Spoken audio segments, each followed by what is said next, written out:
Welcome to A Voice from the Hills. I'm James Warner, co-founder of Silicon Hills Wealth Management here in Austin, Texas. And our special guest on today's podcast is Dr. David Rhoiney. We could spend at least an episode or maybe even two on just his background and what he's accomplished and what he's overcome.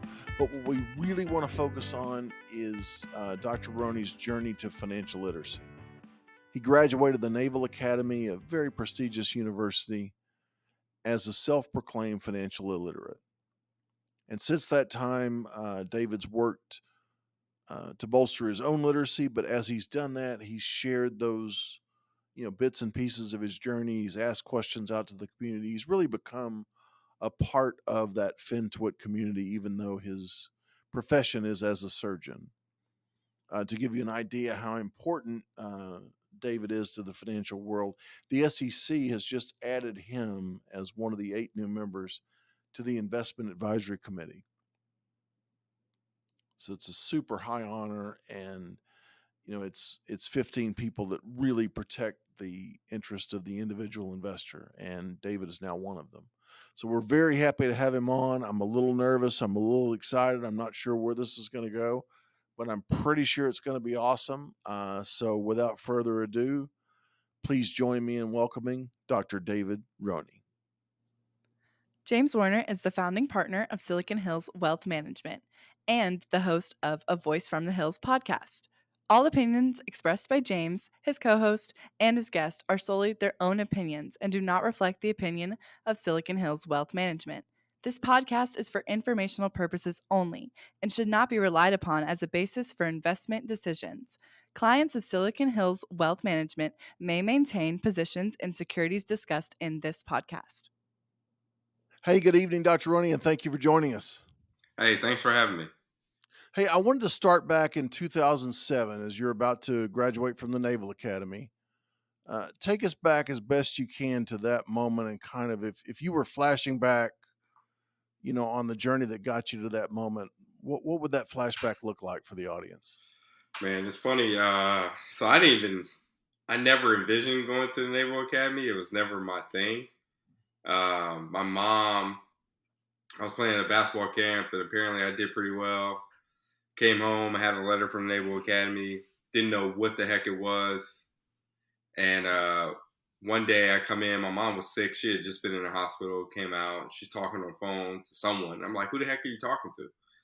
And it turns out she was talking to a coach from the Naval Academy. He had her on the phone for like 15, 20 minutes before I started talking to him. I talked to him. My mom apparently had a good rapport with him. He was able to talk smarter than my mom. And I was like, okay, cool. Let me see what you're talking about. And coach came out for a visit, and my mom wasn't even there for the visit, to be honest. I think she was on the phone or something like that, but she wasn't around for me to talk to the coach. And they said, hey, you know what? You got a guaranteed job after you graduate. So I ended up going, and then they were right. In 2007, I graduated, and I had guaranteed money, right? And for me, coming where I came from, that was a legitimate concern for me, is being able to provide for my family. So they got me there, and so I graduated. But like when I graduated academy, I actually was very depressed, extremely depressed, because I didn't really know what I did. It didn't mean anything. I didn't have meaning to it, right? My basketball career didn't pan out the way I wanted it to. I didn't even have my degree in the major that I originally wanted to. I was originally a chemistry only major, right? And I stopped doing chemistry because my basketball coach basically gave me an ultimatum, said you can't play basketball and do chemistry. You got to pick one. And I picked basketball, and I chose wrong, right? That's just reality. Like, I love chemistry. I always love chemistry. I love science, love engineering. And I chose something that wasn't even going to be there for a long time. And math was kind of easy for me, so that's what I did. But I took the easy way out, and I felt like that afterwards. And I looked at my degree, and I was like, I don't even know what this is good for. Like, this wasn't as challenging as it could have been, and I'm not sure I worked that hard. And it was a very fleeting moment for me. And so when most people would be celebrating, you were sitting there thinking about, man, did I actually do the right thing here? Did Yeah, I did mean, I waste time? I was so distraught. I threw my degree in the trash. I was just completely depressed. Like, I got over the hump, and for me, I didn't really know what my why was back then and why I was doing things. Hell, that's still a challenge for me to really know why I'm doing something. But I got that degree, and I couldn't feel anything. I didn't feel a sense of accomplishment, right? It wasn't like I struggled to get through the academy academically. I mean, I didn't really study that hard, and I was still passing classes. It's supposed to be hard. So from that standpoint, it didn't really feel like I had accomplished something because my mom was still struggling, right? It wasn't like I had a lot to show for what I had. And it just didn't feel like it was just a paper degree to me. Matter of fact, I think my degree's still in a box somewhere behind me. I think that's my medical school degree right here.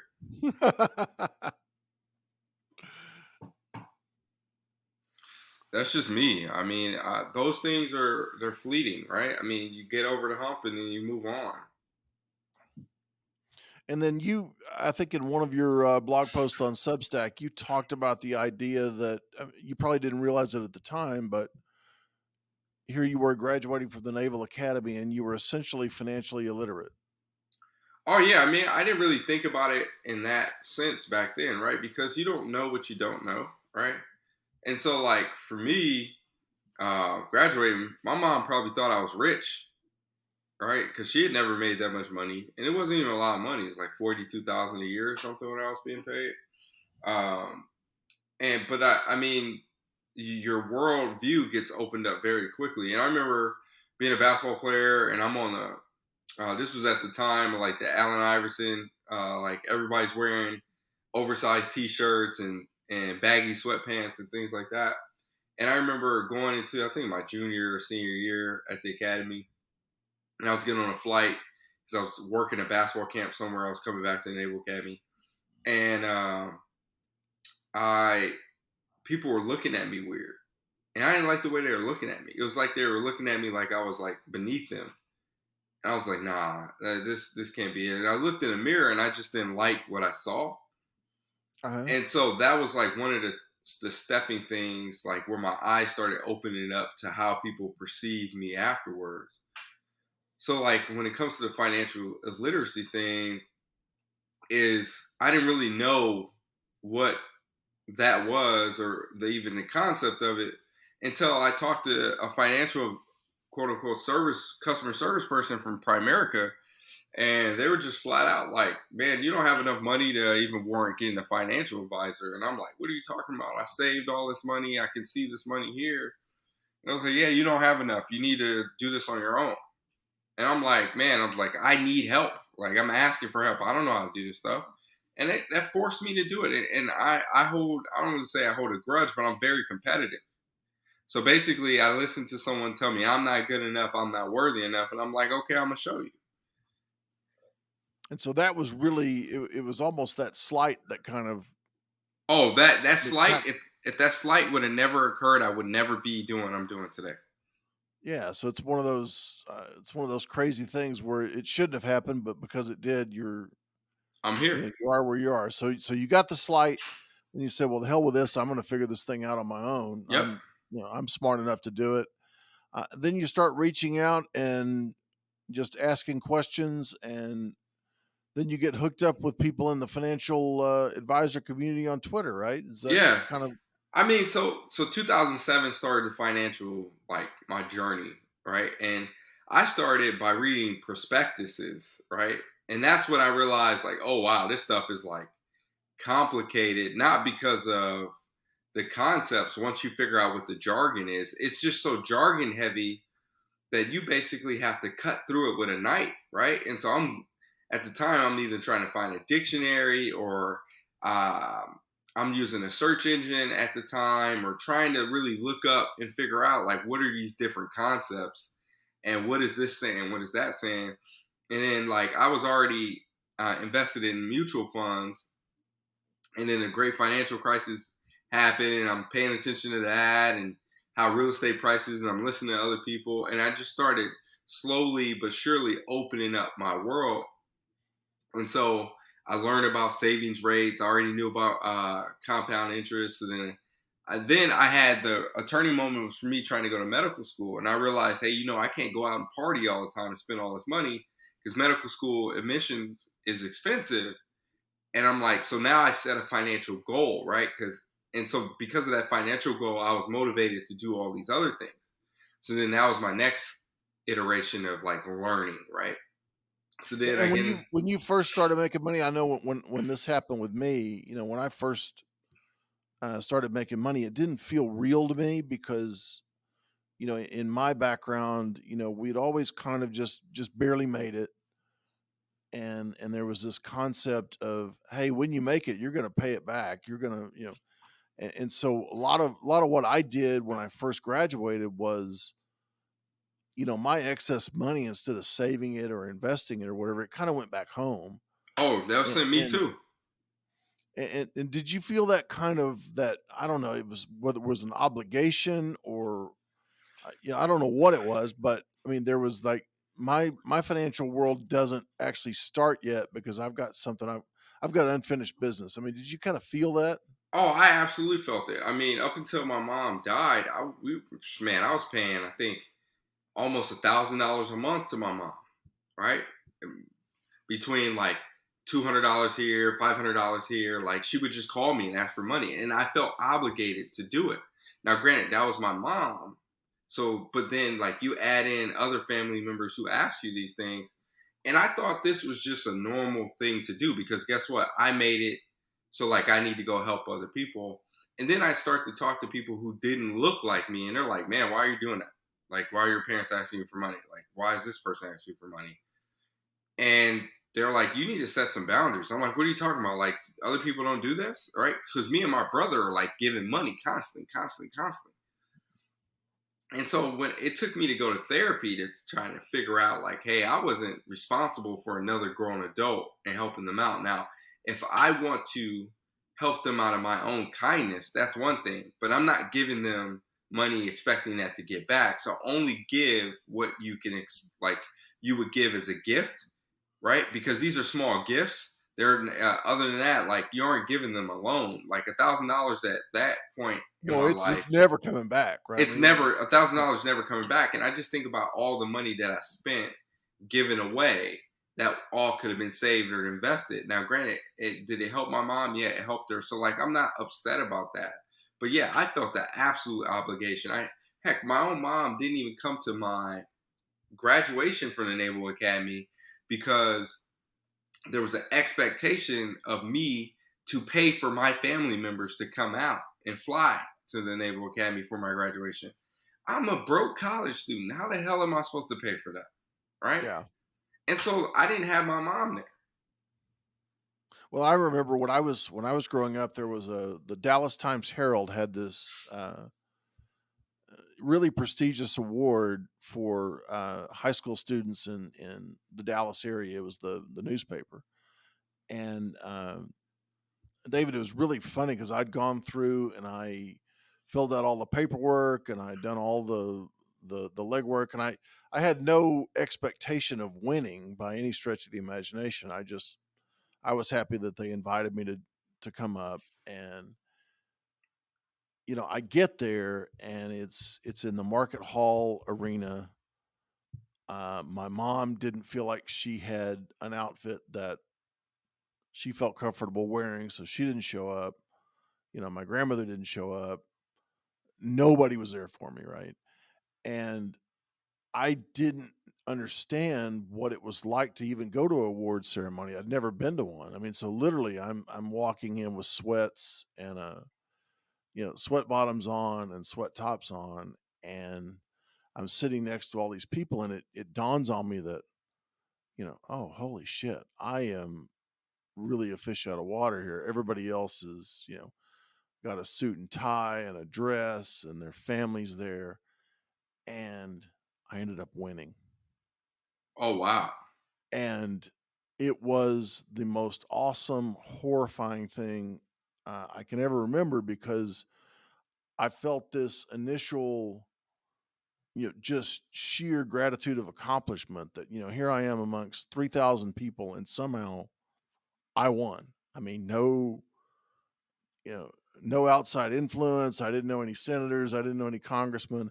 For whatever reason, however it shook out, I won. And so I was just shocked, number one, and really happy. And then I remember getting on the stage and realizing, there was nobody else there to see it. And I think people, when they come from different backgrounds, in a lot of cases, it wasn't that my mom did that on purpose to me. I mean, she was a very loving person. Uh, she just didn't get it. She just didn't Mm-hmm. understand, And whether you don't understand, or whether maybe you're not healthy enough to even participate.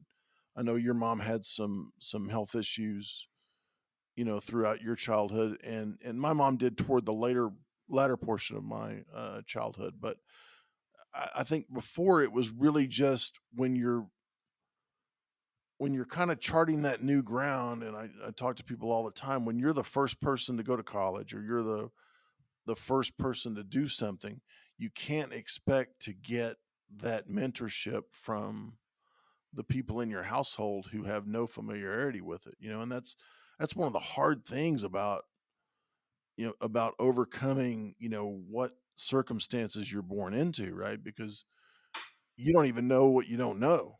Yeah, it's a And big thing. It's a big thing. it's not about ability, and it's not about, I mean, that was one of the first things I noticed about you on Twitter is, man, who is this guy? I was just so impressed because you would just ask whatever question came to your mind. You didn't care what anybody thought, whether they liked it, disliked it, whatever. It was totally authentic. You were like, "Hey, man, I want to know about this. Here's what I think. Am I right or wrong?" And man, that's just such a hard thing for most people to do. And so, in doing that, obviously, you got involved with the FinTwit community. Who was the Yeah. first person you kind of hooked up with? It's funny. I think the first person probably is Tyler Olson. Oh, Um, okay, yeah. I think originally Tyler was trying to pitch me his services because he was just building his practice, and then I told him, I was like, "Hey, man, actually, I study finance, and I have, because of what happened." I told him my story, and was just like, "Hey, man, I study finance, and I don't ever plan on hiring an advisor until I hit a certain amount of net worth, because my goal is to create enough net worth to hire like a family office type deal, right?" Uh-huh. And He's a he cool was guy, just though. a super cool guy. And then he sort of was like, "Yeah, let me introduce you to this person and this person." And then that person, who was Jason Wink, and then Jason Wink introduced me to some other people, including Tyrone Ross, and then Tyrone Ross and Jason Wink introduced me to Emlyn, Miles Manley. Then Emlyn put me on his podcast, and then they just kept telling me just to tell my story. Eventually, people would listen, and so I just kept talking, right? And eventually, people started reacting to me, and I would find people who were quote unquote who had large followings in finance, and I had to tailor that back based on, after I started seeing what they post. But like, I would just find people and just talk and like conversate. Like, "Hey, this is what I think. What do you think about this? This is what I read," right? Because the thing that people don't understand is a lot of times the questions that I'm asking are based upon something that I'm reading, and it seems like a contradiction, and I'm observing and coming to a conclusion based upon something else that I read before, right? And so I'm trying to figure out, like, okay, which scenario is true? Because my brain is forming this connection, but I want to make sure I'm on the right track, right? And so what ends up happening for me after a while, what I've noticed, and a lot of people have texted me this, is like, "Hey, man, like, how are you coming up with this? Because like this is stuff that normally people don't figure out for like years down the line." And the only reason why I'm speeding up that learning curve is because I read so much, right? So like I spend just as much time as I read for surgery and medicine as I do on finance, right? And so like I'm constantly reading, constantly listening, And I just sit back and I observe everything, and I can remember a lot, right? So like eventually my brain just starts to form all these different connections. And to be honest, man, like I don't really care if someone doesn't like my question. If you don't like it, don't answer it.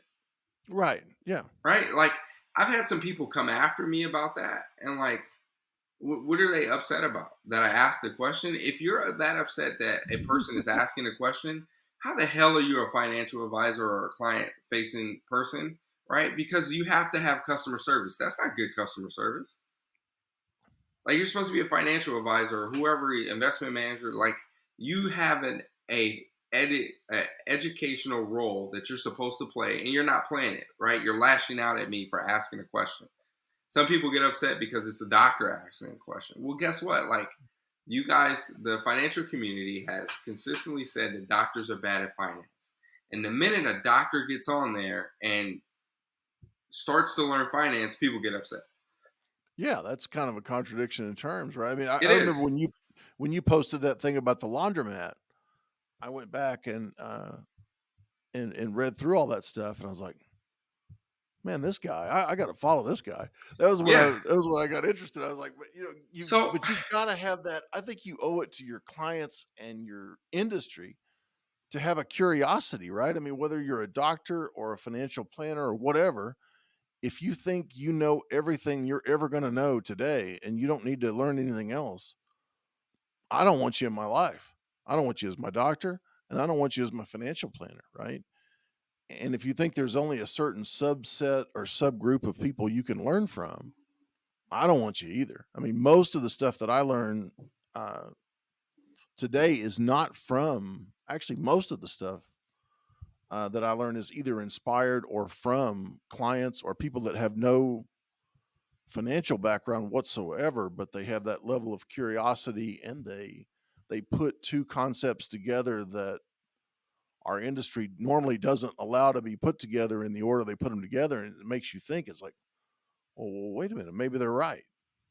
yeah, I mean, for Yeah. me, like, let's take the laundromat thing for instance, right?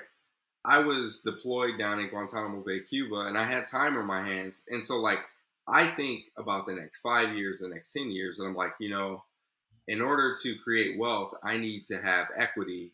Which businesses can provide me equity, but low sort of overhead and low sort of involvement with myself? And I just wrote down a list, and I went down that list and I explored all of them.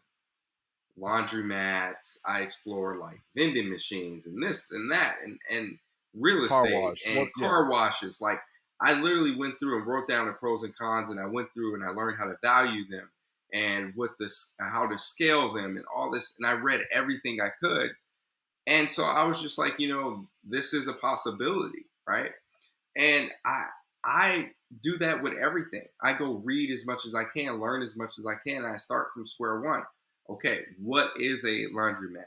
What is the best type of scenario to put a laundromat in? Or like for me, like I was thinking about urgent cares, right? Like I went and learned the urgent care business for a long time ago. I was like, well, these are the dynamics of an urgent care. What locations do you want? Things like that. And that's just how I operate, right? But people, they assume that in any room they walk in that they're the smartest. I don't. I always assume I'm not the smartest person in the room. So I ask questions. Hey, what do you think about this? Okay, cool. Take that mental note, and then I file that so that I can be able to correspond that with something else that I read. And you talk about the impact that of, I guess, poverty created trauma, I guess, is probably the Mm-hmm. way I would talk about it in your work, at least. And that financial independence for people that have had that kind of trauma is really about control and security and safety. I mean, there's this concept, and we've seen it a lot in all forms of literacy, right? Where if there's a literacy deficit, a lot of times there's some kind of trauma associated with it, right?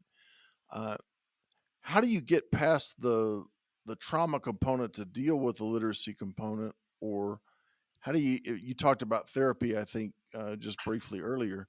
How do you how do you get past that to really fundamentally start improving your own financial literacy, or whether it's financial literacy or just literacy in general, right? I mean, how do you make that transition? Well, I mean, so think about this. Like they talk about, there's a common thing that talks about in the financial industry. People usually find a financial advisor when a life event happens, a major change happens, right?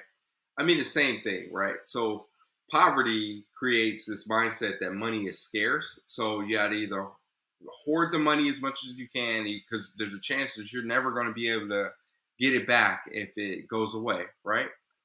Or it's like, hey, you're just loose with it. Like, okay, I'm never going to improve this situation, so I might as well live my life, and you never prepare for the future.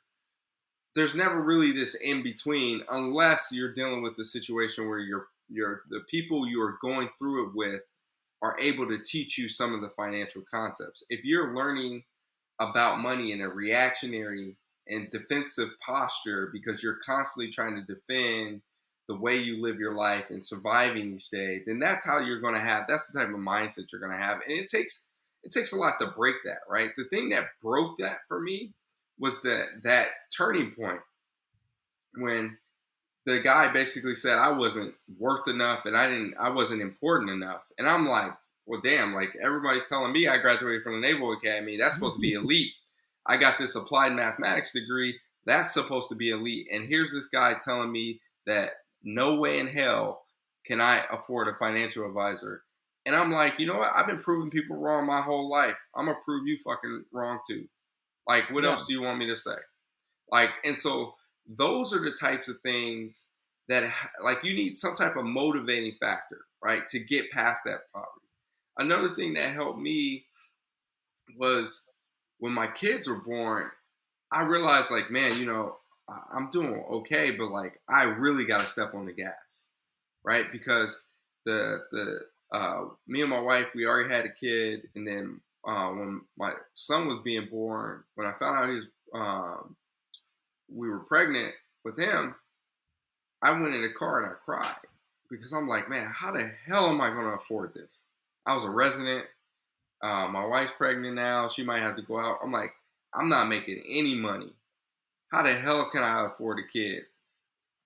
And my brothers just was like, man, God will make a way. Not only that, it was like, man, you have never let anything stop you, and you will make a way.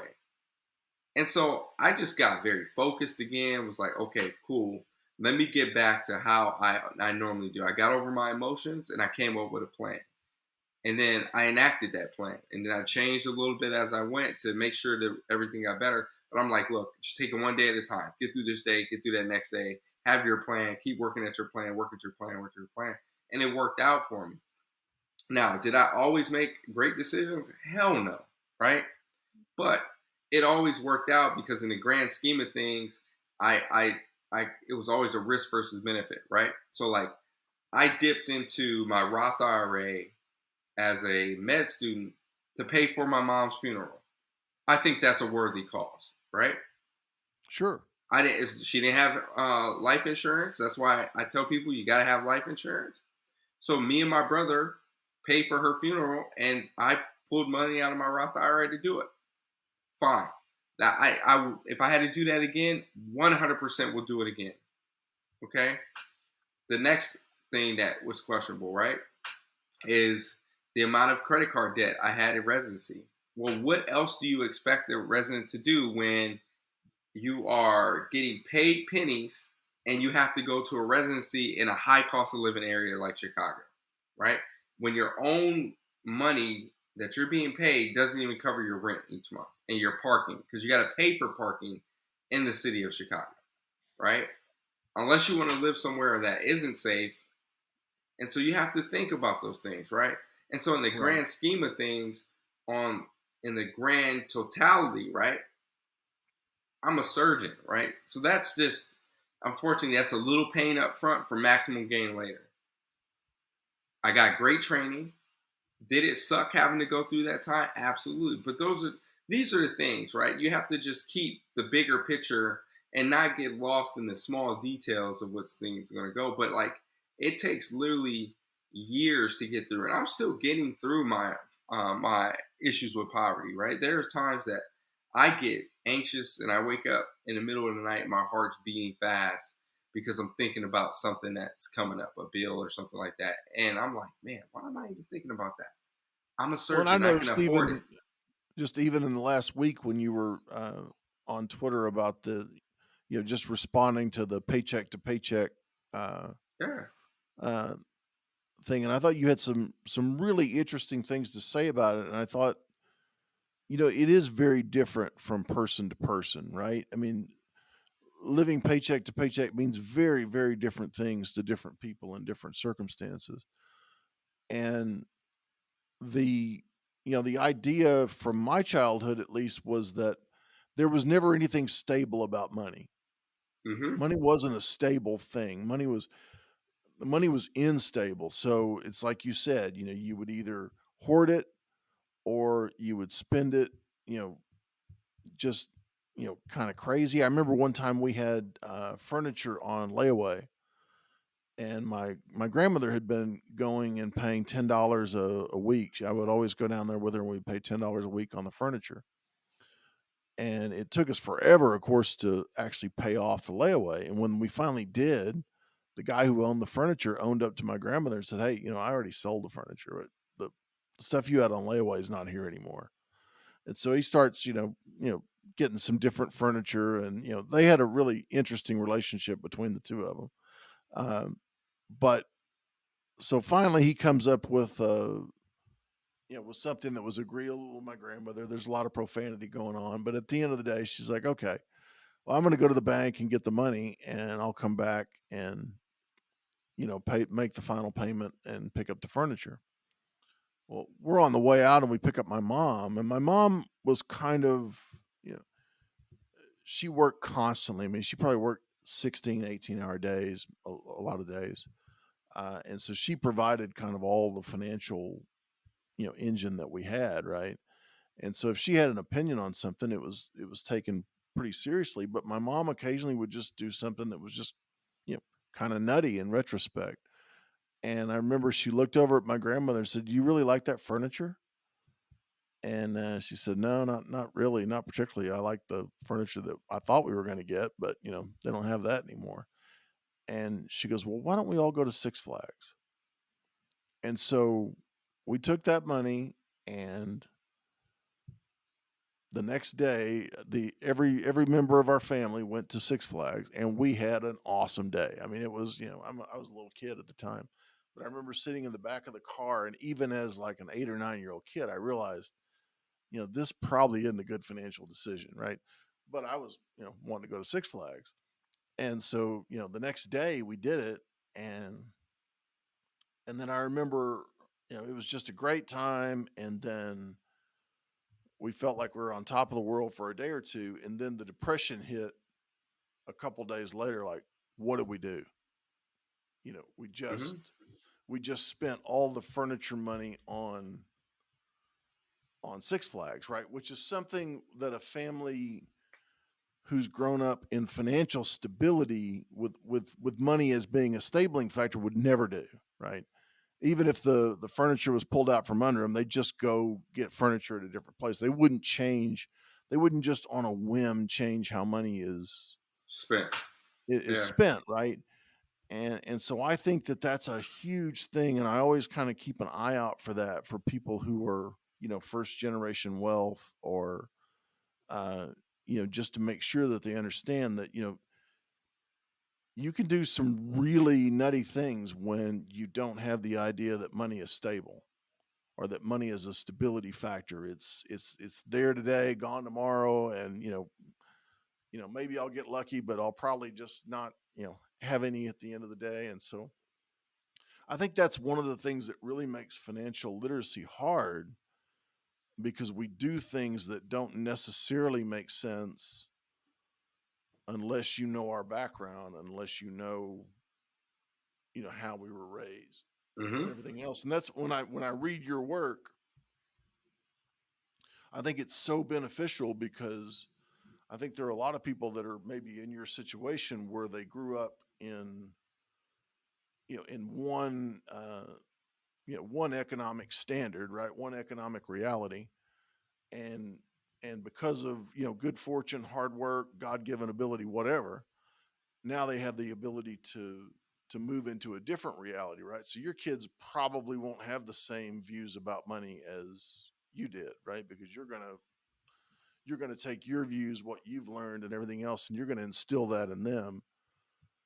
And so they'll actually have a leg up even before they get started. And I think that's one thing that we don't necessarily understand. And when you talked about in your post about financial literacy, you talked about utilizing problem-based learning, and I thought that was so smart, um, because I don't know that anybody is ever as interested in anything as they are when they realize it's a problem. Yeah, I mean, people naturally are going to gravitate toward things that interest them, right? If Susan has a car that she is like breaking down, she knows she needs to get rid of it, and she needs it for reliable transportation to her job to make money. Well, she has to have a plan in order to get a new car, but she doesn't know how to save for that because she doesn't know how to search for the car because this car was a hand-me-down. She's never bought her car on her own. There's a lot of opportunity to teach about financial literacy concepts, right? How to obtain a loan, how to save for a purchase in the future. What is a good interest rate?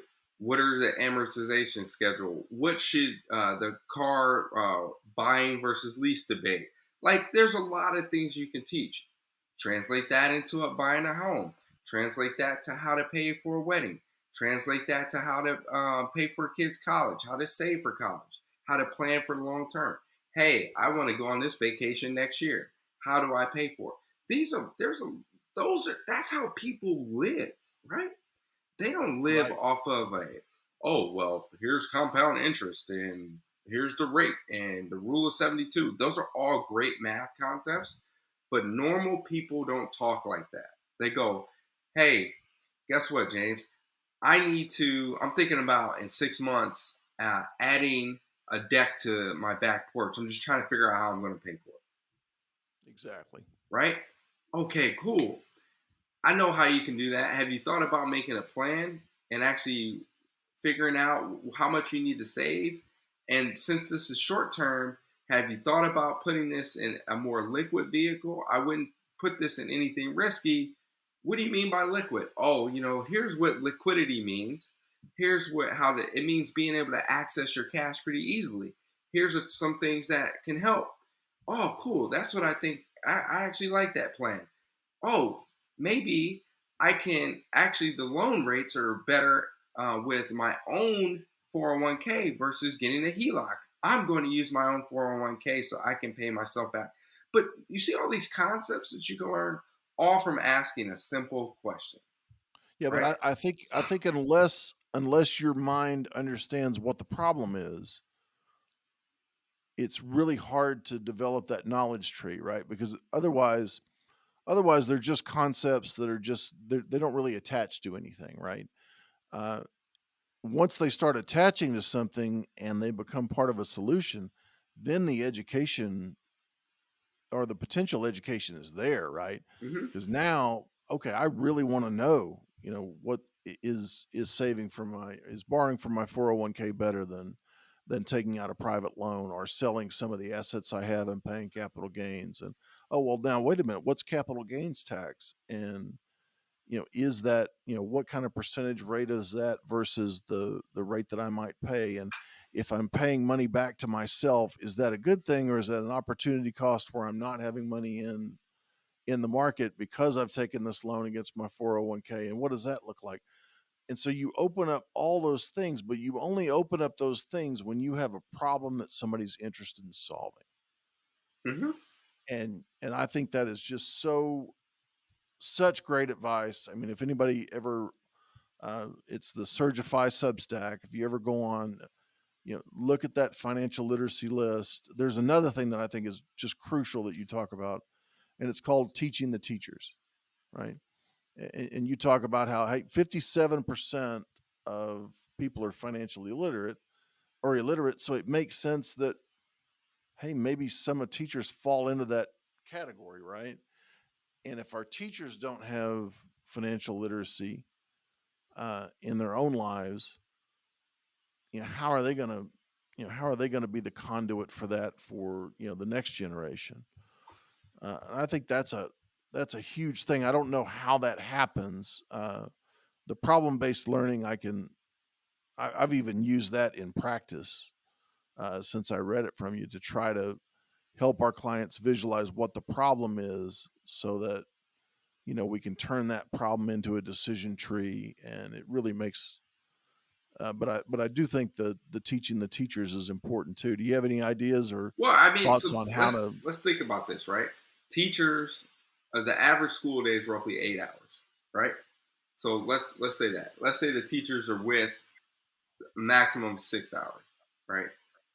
They've already proven the concept that you can teach kids how to code by doing an hour a day of code in school, right? We know that, okay, right? The whole coding, an hour code initiative that they did across schools. So we know that concept works. The other thing is, teachers spend more time with our kids than we do sometimes, because, hey, guess what? Dad and mom gets home at 5, 6 p.m. The kids get home earlier than that, and they're at the after school programs. And then you get some dinner, and then you're going to sleep, and then you're back at it again, right? So during that time frame, there's very minimal opportunity for parents to teach their kids, like, hey, this is what this is, and this is what this is. But if you can educate teachers to learn how to be financially savvy, right? They can spend 15 minutes during their math class or during their English class where they're doing word problems and teach financial concepts, right? It doesn't have to be Johnny ate 6 apples and he had 12 in the bag to start with. It could be, hey, Johnny had something he wants to buy for $6 and he has $12. How much is he spending? Like, learning, there's ways to reframe and reshape how we do things, right? What if every teacher in this country was a certified, right? Because a certified financial planner. They're not practicing, or a certified financial educator. What if that was a thing? Do you not, we trust our teachers to teach calculus, algebra, geometry, physics, chemistry, but we can't trust them to teach math, like financial concepts? That's hard for me to believe,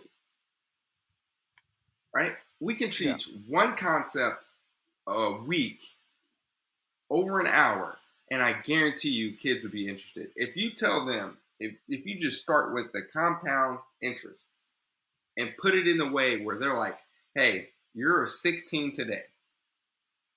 I want you to take $10 a month, however you're going to do it. And all you're going to do is put up $10 a month, and you're going to put it in an index fund for the next 20 years and have them figure out how much money they're going to have in 20 years. $10 a month. I guarantee you'll get them interested in what they're trying to accomplish. And you talked about beyond that, beyond the concept of just the semantics of it, but I think you talked about in another post about, let yourself, feel your emotions and figure out why you're having them. I think that was one of your 10 lessons in life. And I think that's I think because financial and investment decisions can be so emotional, that it's important for us to understand the emotions and, figuring out why we're having them, get that behavioral concept, embedded in our decisions, because they tend to be emotional when it's hard to just break them down to a spreadsheet, or it's hard to break them down just to a calculation. And so how do you think that, let's talk about it in terms of your daughter and your son, right? How would you impart the emotional concepts of making the right decision, and actually learning to live with decisions that you made that weren't right, and move on from them, right? Because we don't always make the the perfect decision? How do you dovetail that, let yourself feel the emotion and figure out why you're having them Well, with one, that educational process? you don't. So like, as a parent, and we all do it, right? Like the natural reaction when a kid is crying is to tell them to stop crying, right? No, 100%. Right? Because we don't. Nobody likes to. It's uncomfortable to hear somebody cry, but the body is telling them they need to cry to get that emotion out. But once they stop crying, so that's one thing, right? If you're gonna try and physically make yourself stop crying, well, your body needs to do that. That's its natural reaction. So let that happen. Once you've done that and gotten that sort of acute emotion out, take a deep breath and then figure out, why am I crying to start with? Is it actually that bad? Or is it something that you can just move on from, right? And so for my kids, I let them cry. And then I'll ask them to take a deep breath after they've gotten that initial thing out. And I ask them, what is really going on? Are you upset or are you just frustrated? And I help them make the rational decisions and come to that conclusion on their own. And the reason why I do that is because if I give people answers, like, James, if you gave me the answer to every test question and we're in class together, what did I actually learn? Nothing. Nothing. You learned the information because you can give me the answer, but my brain never formed the connection. So what I try and do is allow my kids to feel their emotions, and then I talk through it with them, because it's something that I wasn't afforded the opportunity to. And so I bottled up all my emotions for a long time. And then now I let myself feel that anxiety. The thing about anxiety and crying and all this sadness, these are things your body's naturally supposed to do. Your mind is naturally like built to do. That's the whole reason why they exist, right? Is to protect you from things that may be hurtful or scary. It's when it becomes out of proportion to normal where it's pathologic, right? So if you just have uncontrollable crying and you can't stop, that's pathologic, right? But if it's like, okay, I just need to get that out, right? Have you ever just like, you're so mad that you just need to punch something or just like scream? Yeah, because that's the only way you can even reset. That's the only way you can reset, right? And then once you get that emotion out, you're clear again. But if you try and fight that, your brain gets stuck. And so I don't want my kids learning to get stuck, right? And so you just become an emotional powder keg. And when it comes to financial decisions, a lot of stuff that we do is driven off of what we can get in our reward system, that dopamine hit, right? The whole day trading concept that people akin to sports gambling or to gambling in Vegas. Like, I love playing roulette. Absolutely love it. But like, when you're in the moment, you're not thinking clearly because you're just trying to get that next dopamine hit. Sure. But then days later, you're like, oh my God, I can't believe I spent so much money. Right? And so you have to be okay with that, and you have to figure that out, right? And so you have to work within the framework of how your body and understands. So for my kids, I teach them, go ahead and have that emotion. Now, are there times I'll tell them, yeah, stop crying? Yeah, absolutely, because I think they're being irrational. And I'll tell them, like, hey, I think you're being irrational. Can you take a deep breath?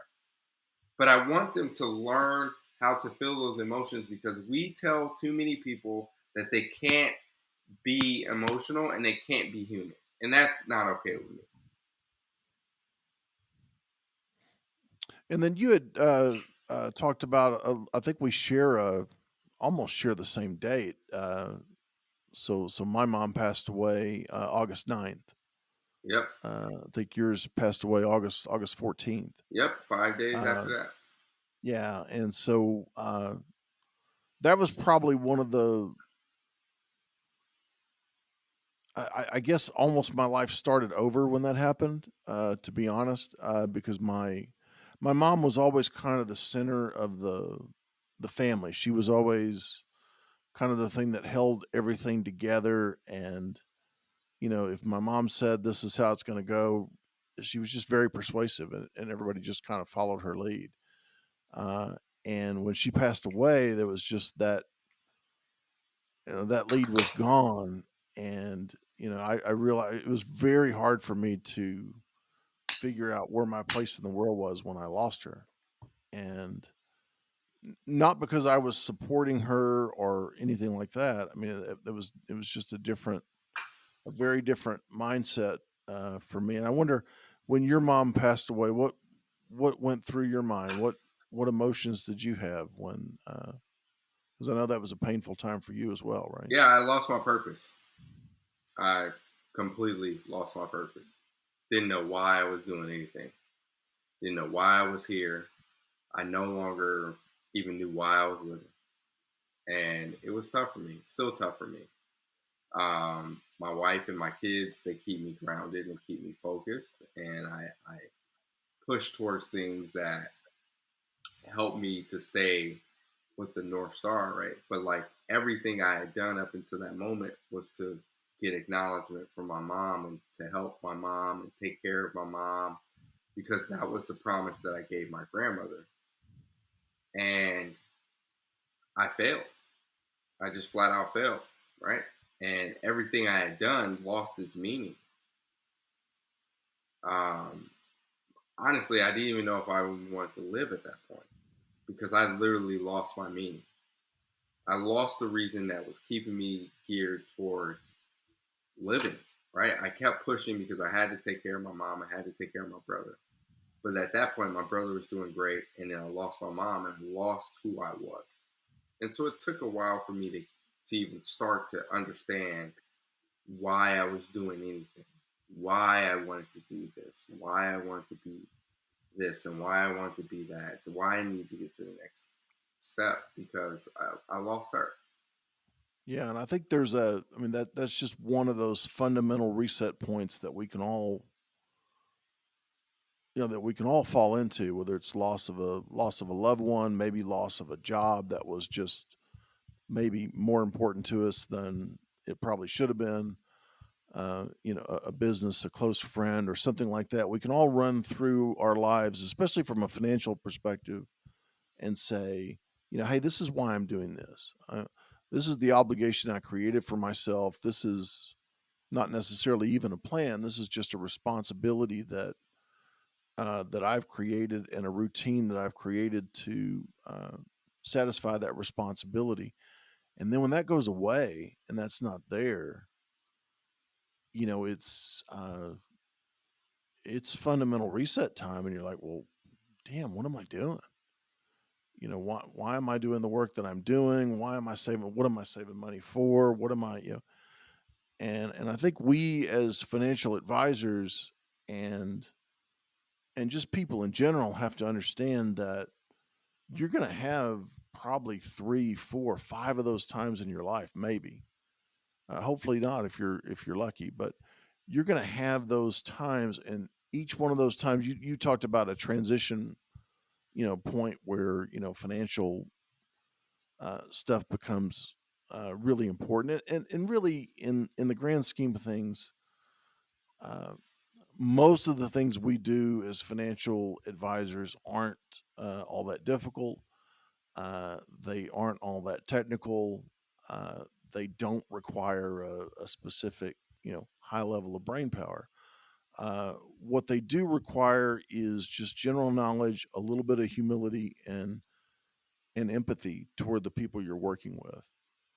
Uh, because if you approach every situation as if it's the same, and every situation as if there's this lockstep 1, 2, 3, 4, steps on how we do it, uh, you kind of miss the boat. You miss being able to help people through what could be a really, really difficult time for them, and you miss helping them be able to realign with who they are. And so, I'm sure your wife and children, and some of the things you've done career wise and everything like that helped you do that. And there's still some work to be done, obviously, right? But uh, where you sit today, you're an accomplished surgeon. I mean, you were just You were just named to the SEC Investment Advisory Committee Yeah, that's pretty cool, 2 right? days ago. Yeah. That is really cool, dude. Yeah.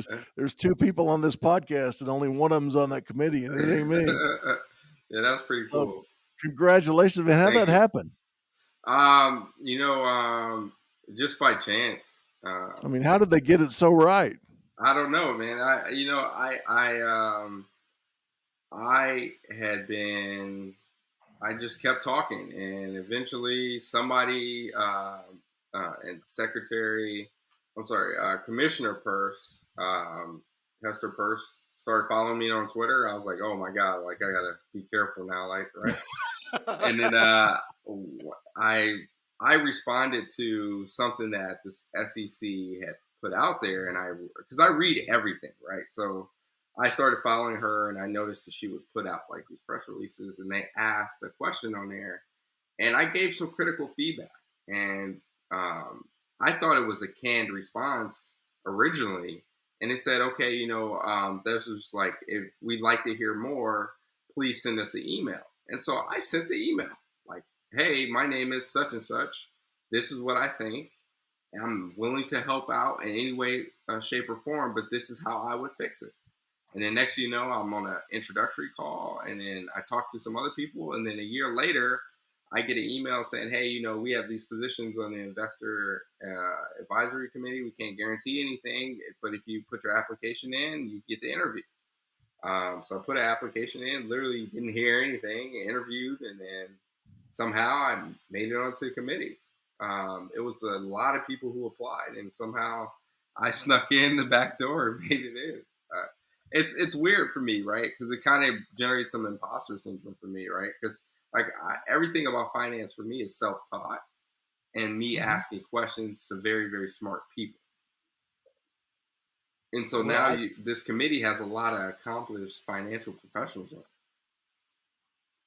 Yeah, well, I don't even know that imposter syndrome is necessarily a bad thing. I mean, I think the committee chose very, very well. This definitely improves my outlook on the SEC and the whole operation, because you're the perfect person to have on something like that, because you can have all the accomplished people you want, but if they all come from the same background and they all come with the same life experiences and things like that, you end up getting this homogeneous bro agreement that everybody has, because they see life through the same lens. I mean, I think you'll definitely shake it up for them, and you'll probably end up with a lot better committee because you're on it. Well, the thing about me is, like you said earlier, I'm not afraid to ask questions, right? Because from my standpoint is, let's just be honest, right? I mean, there's not many people from the neighborhoods that I grew up in make it to the Naval Academy. So that's the first thing. There's not many people from the neighborhoods that I grew up in that go on to, like in the entire country, that go on to play Division I basketball and run Division I track. I did that. There's not many people who came from the background I came from, go on to become a cryptologist. I did that. And so, like, I've always done, like, none of this was determined, like, guaranteed for me, right? Like, I'm an anomaly, right? And so, like, what do I have to lose by asking a question? I wasn't supposed to be here in the first place, right? So, like, I might as well take the opportunity to ask the question because I want to know. And when I say that I put the work in, do you see all these books behind me? The top 3 rows are all financial books, and I have more that are piled up right here that I have consumed. Like, I buy books and I read them all the time. Like, I'm not playing in the financial realm. I legitimately want to know all of this stuff because financial advice, it's not affordable. And the thing that I haven't forgotten is that how I felt 10 years ago, right? When I couldn't get any financial help, any financial advice other than the occasional Northwestern Mutual Association person trying to sell me some damn life insurance, right? Like, but this is what I'm talking about, right? Like, maybe it's me, and maybe I should forget I can't forget, because there are people that I know that still struggle, right? And so like it's hard for me to forget that. I can't. My brain will not literally let me forget. And the thing is like, what kind of legacy would I be? What my mom had left if I forgot everything that we went through and just acted like it never happened? Yeah. Because there's a Amen. lot of people that would probably want me to just be like, "Well, you're a doctor, you made it. Just shut up and take the money," right? But that's not, well, who did I really help, right? Like, I became a surgeon to help other people. For me, with the finance stuff, I'm doing the same thing. I'm just helping other people, because now I have access to networks and opportunities that other people, when I was in a different situation, wouldn't have gotten access to.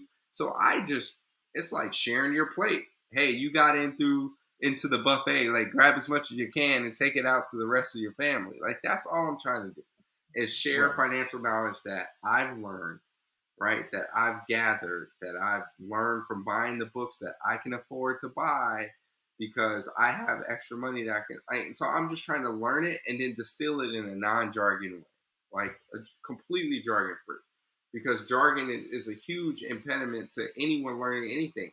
It's very intimidating when someone starts to come up to you and talk jargon. It happens all the time on Twitter, right? It happens so much on Twitter that I started reading volatility primers because I'm so tired of people talking about vol and the VIX and this. And I'm like, okay, you know what? I'm just going to learn this so I can get through this jargon, because sometimes they do it in such a way that you cannot even understand what's going on in the conversation, and you can't even talk to them. And then when you do actually, peel it all back and understand it, you're like, seriously? Oh, that's happened to me a few times. You couldn't have said it any simpler than that. I mean, it's like, and I've called people out on it, and I'm just like, it's not that. It wasn't that complicated. You made it complicated with this jargon. Yeah. Well, I think I've kept you long enough, David. I could probably go on with you quite a bit longer, but I appreciate your time very much. I know your schedule's really tight, and I know we didn't go over your personal background as much because I wanted to kind of hit some of the areas that I think that next generation might really help. I hope that they link up with you on Twitter. I hope they read your Substack, because I think you have some really important things to say, and you're in a really good place to be able to say that.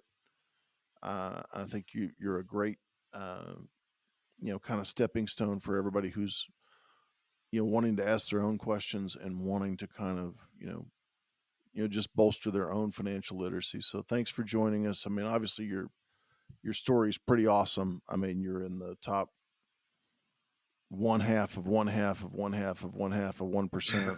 I appreciate that. To be where you are, and I think we gave a little bit of short shrift to that because of just, I'm not sure everybody would even believe how amazing your actual story is once they dig into it. But really appreciate what you do. I appreciate you spending some time with us, and I wish you and your family the best of luck. I appreciate you, James. Thanks so much. The last thing I want to say is, if you're a financial advisor, I'm just going to leave this.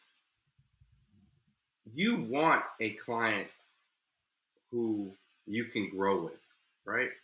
The best time to have gotten me as a client was when I was 23 years old and full of like you have to look past the surface and go, you know what? This kid might be going places. Let me grow with him, right? I may not have been making money then, but at some point I was going to make some money. And you could have taken me and molded me and kept me in the right direction. And along the way, your business would have grown with mine, because now you're part of my family. I'm going to recommend you to all my friends. And then that relationship grows. So like, yeah, I may not be able to give you a lot up front, but like I could have used services along the way. And instead I had to do the hard knock life, right? And so the more educated a client is up front, yeah, is it scary to have an educated client? Probably, but it's going to be a more rewarding scenario, because now they're educated and they're choosing you for a reason. So that validates your skill set. Yeah, and as they get educated on a concept, that opens it up to the next concept, right? I Yes. mean, it's very easy to tell somebody what to do, and even if they don't understand it, if they agree with it, to just go with it, right? But if you take that extra step and make sure that they understand what the rationale behind what you're doing is, make sure that they're actually educated. It's not just our business is so much about selling, and that is so stupid. Uh, we don't need to sell. You know, we need to educate and we need to motivate, Mm-hmm. right? And when what we're doing is we're telling these young, very bright people that you're not rich enough, you're not experienced enough, you're not important enough, you don't matter. Come back to us when you matter. And the reality is, what happens is we lose people like you, because in that 10-year period where you read all three of those shelves full of books and you did it mostly yourself, and you're walking away with still that memory of somebody telling you you're not good enough, you're not ready, you're not worthy, right? Uh, why in the world would our industry think that these people would come back? You know, if you've been turned away at 23 or 24 or 25, why would you come back to an industry that turned you away after you had become successful, Mm-hmm. after you had gone through all those things? And I just don't really understand the idea behind that, because not only does it hurt the industry as a whole, but I mean, there's a whole group of younger advisors with talented, you know you know just talented backgrounds and everything else that could work with these people. And that's what's happening, right? We're seeing like the Tyler Olsons of the world, and some of these younger advisors come in, and they're not saying no, they're saying yes to these younger people. And then we look around 5 years later and we think, well, why are they so successful? Well, guess what? They're doing exactly what you said to do, and they're doing exactly what our industry sometimes tells us the best practice is to, make your business more exclusive, make these fundamental judgments on people based on their assets or based on their income, or based on all these things, and forget everything else. And then, you know, I don't know. I think we are turning a corner. I just think most of the people that I interact with, at least, and it's a small sample size, but I mean, most of the people that I interact with, I think, have more of an open mind toward it, and they're looking at more holistically who they're dealing with and not just the numbers. But it's a thing in our industry that's dying a very slow death. Uh, and so I hope that people like you and your story and what you're doing help kill that notion a little bit sooner. I hope so too. Thank you so much for having me. Yeah, thank you, man. I really appreciate it. I It's appreciate it. great to meet you in person. Yes, sir. And that's going to do it for our podcast today with Dr. David Rhoiney. I hope you enjoyed the discussion on financial literacy. I hope you found the story of Dr. Rhoiney to be motivating and inspiring, and something you could share with others. Um, it's really a cool story, and I love what David's doing for the concept of financial literacy. If you'd like to follow him, you can do it at FI Surge on Twitter. That's his Twitter handle, and also Surgify is his Substack handle for all of his written content. Much of it on aspects of financial literacy, but it's all over the place. And he's very active on social media, so never lacks for an opinion. And if you'd like to just engage directly with him, it'll be pretty easy once you link up with him. So we really appreciate Dr. David being here with us today. I really appreciate you listening. Remember, you can subscribe to us, you can rate, review. We hope you do all these things on any of the major platforms, whether it's Apple Podcasts, Spotify, or wherever you prefer to consume your podcast content. Because at the end of the day, we can only do our best work when you are here to listen. So thank you.